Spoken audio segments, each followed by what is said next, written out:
Hi everyone, my name is Richard, and in this tutorial you're going to show how you can start your broadcasting and share your screen.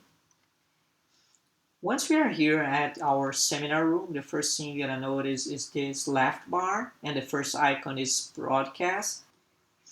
Once you click here, you're going to notice that this icon will turn to yellow, and then you're going to be able to turn on your camera and your microphone. And once it's yellow, it means it's on.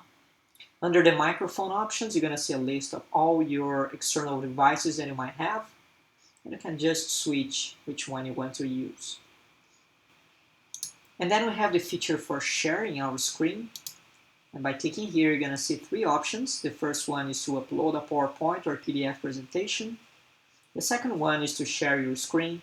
And then we have share a YouTube video. Let's start with upload a PowerPoint or PDF presentation. Once you click here, you can upload any PowerPoint or PDF files. We usually recommend you to upload a PDF just to preserve all the fonts. And then you're going to see the file just over here, and by clicking on it, you're going to see the presentation that you have just uploaded. By clicking on the edge and dragging, you can just resize the way you want. You're going to notice two arrows at the bottom. And by clicking on this arrow, you're going to be able to change the slides. Notice that every time you upload a PowerPoint and start changing the slides, you are downloading every single slide from the cloud. Since you are downloading these slides from the cloud, what you can do is pass all the slides before your presentation.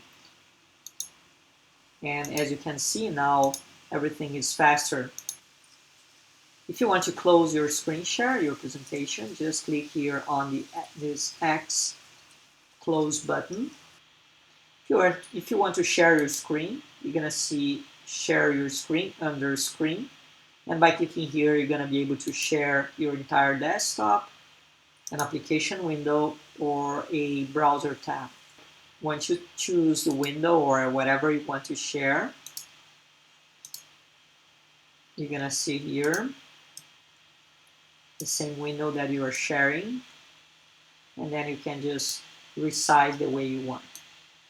It's important to mention that everyone might be able to resize individually, which means once you are resizing here by your end, it will not resize for your attendees. They will be able to resize accordingly to their preferences.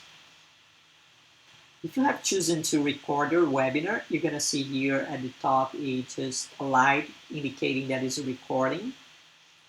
And once you finish your webinar, just click here again on broadcast, and you're going to just turn it off, and your recording will stop. At any point, you can just come back here and restart your broadcasting as long as it is before your session ends. Okay, we usually rate 30 minutes after your session end time in order to wrap up everything and process your recording file.